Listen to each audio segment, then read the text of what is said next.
Aujourd'hui, je vais essayer pour la première fois des fruits insolites que l'on trouve très rarement dans l'Hexagone. J'en ai commandé auprès d'un grossiste spécialisé et ils sont arrivés cette semaine, donc j'espère que l'on fera de belles découvertes. Mais avant cela, je tenais à vous présenter mon partenaire du jour, Urom. Si vous ne la connaissez pas, c'est une marque sud-coréenne spécialisée dans les extracteurs de jus et qui est le leader mondial de ce domaine. Ils ont près de 50 ans d'expérience. Au cours de cette vidéo, je vais utiliser une de leurs machines pour faire des recettes de jus frais et naturels en y intégrant justement des fruits exotiques. Pour cela, j'ai reçu la version H330P qui a notamment la particularité avec les autres modèles haut de gamme de la marque d'avoir une garantie qui va jusqu'à 15 ans sur les pièces et le moteur. Ce sont les seuls au monde à proposer ça, c'est dire à quel point ils sont confiants sur leurs produits. Et comme vous le verrez au cours de la vidéo, c'est un appareil qui a l'avantage de rendre simple la consommation de fruits et légumes au quotidien et qui permet de conserver leurs nutriments et leurs saveurs lorsqu'on les consomme. Et si jamais vous souhaitez bénéficier d'une réduction sur l'ensemble de leurs produits, vous pouvez utiliser mon code promo AlexandreCalvez10 qui vous donne, comme son nom l'indique, 10% de remise. Toutes les informations sont bien évidemment dans la description et maintenant je vous propose qu'on découvre le premier fruit.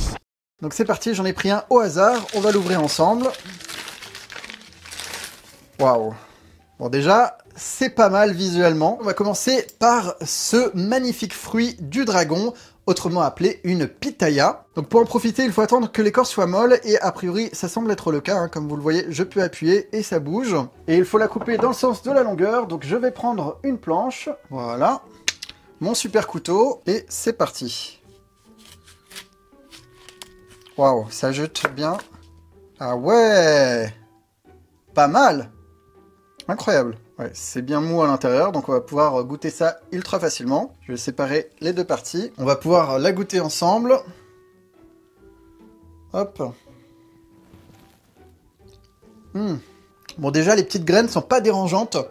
Elles ont aucun goût. Donc ça se mange ultra facilement, c'est pas désagréable en bouche. La texture est ultra fondante, un peu comme une poire qu'on aurait cuit un tout petit peu. Et le goût est léger, il est pas très prononcé, mais c'est super bon. Le goût est difficile à décrire, mais je dirais que c'est un mélange subtil entre une pomme et une poire, sans que ce soit très fort. Vraiment très très léger. Pour moi ça c'est validé, on va pouvoir l'utiliser dans un de nos jus. Alors on va maintenant passer à ce fruit plutôt imposant, il s'agit d'une pomme cannelle. Et comme son nom l'indique, c'est censé avoir le goût de la cannelle. En revanche, est-ce que ça a la texture d'une pomme? Ça, je n'en sais rien, on va le découvrir ensemble. Donc là, on est censé la découper dans le sens de la longueur, donc je suppose que c'est ça, hein, parce que la largeur, c'est le côté.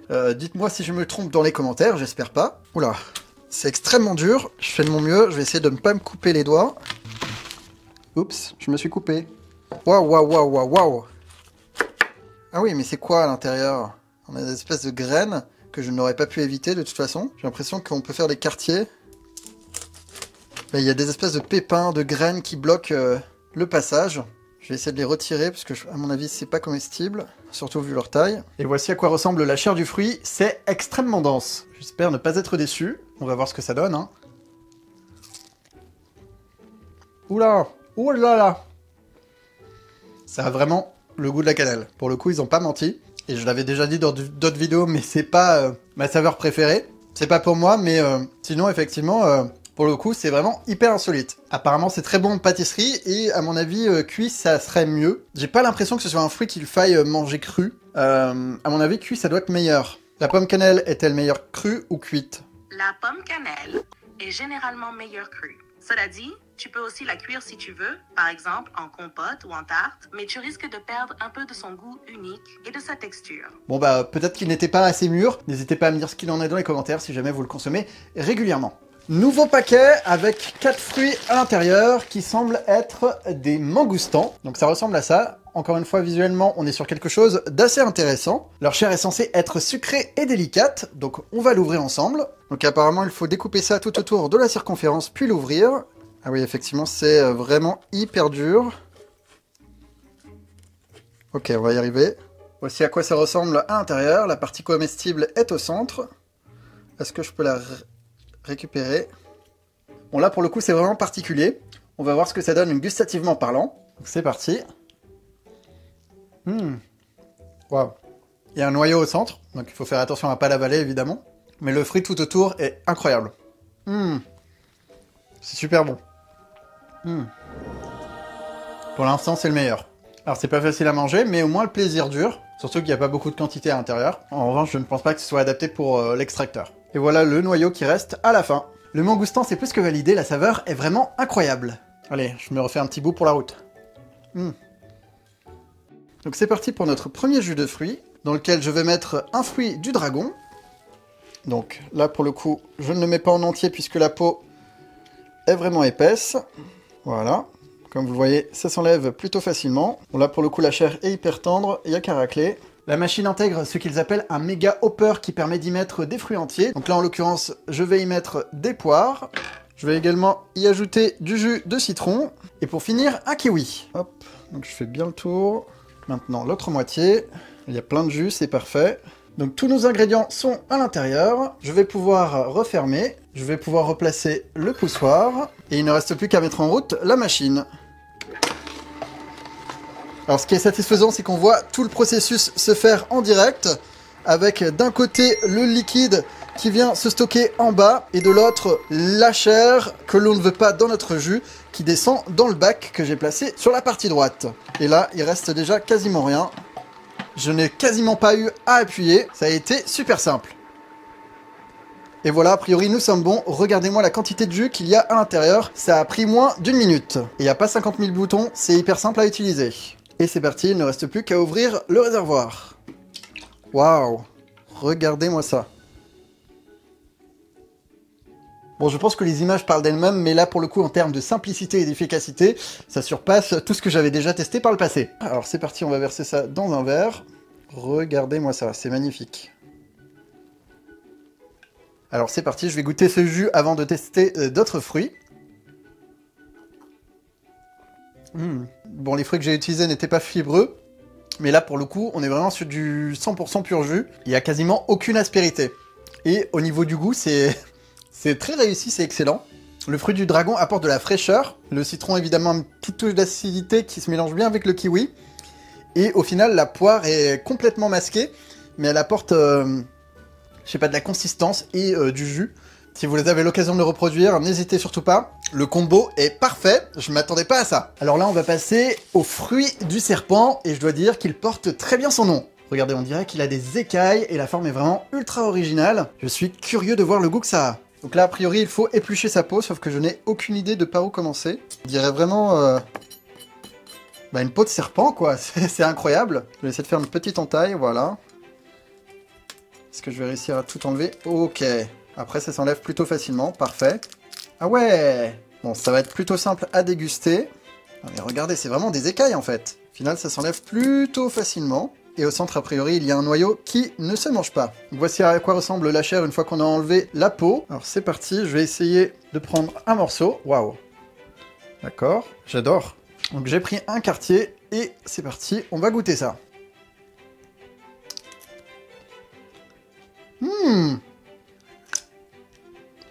Waouh! Donc il y a plusieurs noyaux apparemment. C'est super bon, super bon. C'est un peu la texture d'une noix, mais en mou. Ça me fait penser à un ananas mélangé à des fruits rouges. Excellent. Excellent. Et le côté croquant est vraiment pas inintéressant. Ça change des fruits habituels. Celui-là aussi, il est validé. Et voici ce qui reste à la fin. Alors à présent, nous avons des grenadilles qui sont pour le coup vraiment ultra légères, donc je ne pense pas qu'il y ait grand chose à l'intérieur. Et le nom me paraît familier, mais pourtant je n'en ai jamais consommé. C'est étrange. On a encore affaire à un très très beau fruit. Donc c'est parti, on va couper ça en deux. Waouh. Le bruit que ça fait, incroyable. Waouh! Visuellement, ça ressemble vachement à un fruit de la passion quand même. Donc c'est parti pour la grenadille. Ça ressemble vraiment... C'est croquant, évidemment. Mais j'ai l'impression qu'il n'y a pas beaucoup de pulpe. Mais le goût est vraiment super bon. Bon, ça, c'est pas mon préféré parce que les graines sont vraiment grosses. Donc, on peut pas les avaler. Enfin, je pense qu'on peut, mais on peut pas. Disons que c'est moins agréable. Mais oui, c'est clair. Mais le jus en lui-même est bon. C'est doux, c'est juteux. Donc ça ne va pas être mon fruit préféré du jour. Mais c'est agréable. Et pour finir, nous avons ici des prunes. Et là, vous allez me dire, ok, rien d'exceptionnel, on s'en est tous déjà pris. Mais la réalité, c'est que cette variété n'est pas comme les autres, puisque ce sont des prunes bonbons. Et effectivement, lorsqu'on se prend des prunes, ça coûte généralement bonbons, donc elles portent très bien leur nom. Non, plus sérieusement, elles sont censées être extra sucrées et juteuses, ça va être parfait pour un jus. Donc c'est parti, j'ai rincé ma prune, on va pouvoir la goûter. Waouh, la couleur est hyper vive. Je sais pas si vous voyez bien à la caméra. Le rouge est vraiment hyper prononcé. C'est délicieux. Il n'y a rien à dire. Et à la fin, on retrouve bien le goût de la prune classique. Regardez-moi cette intensité au niveau des couleurs, c'est magnifique. Et d'après la fiche que j'ai, elle est pas mal utilisée en cuisine pour créer des contrastes sucrés-salés, notamment dans des sauces pour viande, et je comprends bien pourquoi. Celle-ci est également validée. Alors dans ce nouveau jus, on va mettre 5 prunes bonbons, 2 grenadilles, parfait, ça part hyper facilement, une pomme verte et une carotte. Je referme. Ok, bon là, c'est bien rempli. Et c'est parti, j'allume ça. Alors est-ce que j'ai besoin de pousser ? Ou est-ce que la machine va pouvoir tout encaisser d'elle-même? Ça m'a l'air d'être relativement efficace. On commence à avoir du jus. Et là, pour le coup, j'ai vraiment pas aidé la machine. Il y a vraiment des gros morceaux. Mais ça fonctionne. Regardez-moi le jus qu'on est en train d'obtenir. Bien rouge. Je mélange. Et encore une fois, c'est relativement rapide. Et j'ai pas l'impression qu'il y ait grand-chose qui reste coincé à l'intérieur. Voilà, la cuve est pleine. Il n'y a plus rien. Et c'est parti. Libérons le jus. On a encore une fois une belle couleur. Alors là, pour le coup, on a obtenu une texture bien veloutée et on n'a pas eu à ajouter d'eau ou de produits chimiques ou je ne sais quoi. Tout est vraiment 100% naturel et regardez-moi ça, cette couleur. Et ça sent super bon.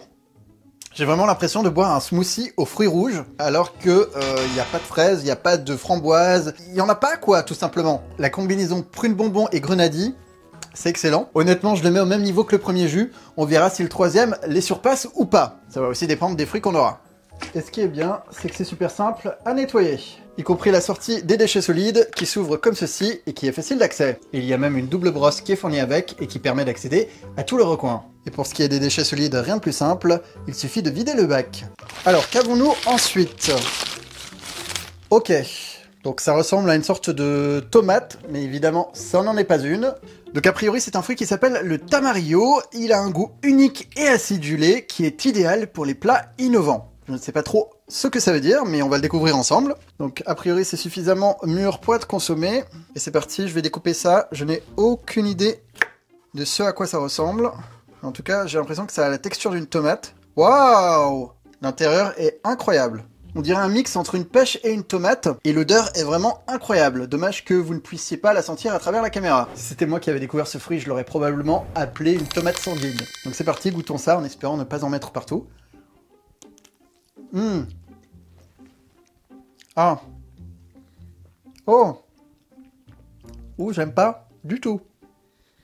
La texture est très bien, mais le goût, oh, c'est fort. Oh, la vache.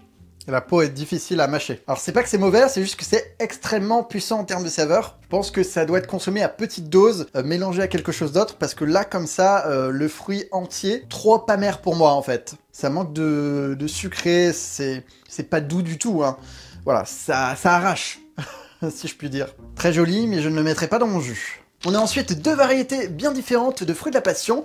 Ça tombe bien, on va pouvoir les comparer. Donc ici, on a une passion violet du Vietnam qui est censée être profondément aromatique et excellente pour les créations culinaires. Et ici, on a une passion gold du Vietnam qui est censée être une variété plus douce, idéale pour les desserts et les boissons. Ça tombe bien, on va les mettre dans notre prochain jus. Alors c'est parti pour notre fruit de la passion. Plus classique, celui-ci, je présume. Ouais. C'est bien orange à l'intérieur. Bon, ça pour le coup on en trouve facilement et j'aime beaucoup ça, mais ça va être intéressant de le comparer avec son homologue. Alors à quoi il ressemble celui-ci? Déjà c'est plus dur à couper, j'ai l'impression. Oula.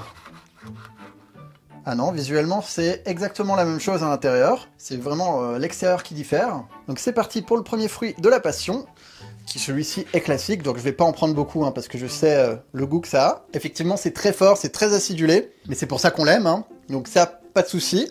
J'ai bien le goût en tête. Et maintenant, on va pouvoir comparer avec la version Gold, donc qui est censée être plus légère. Visuellement, ça ressemble presque à un citron.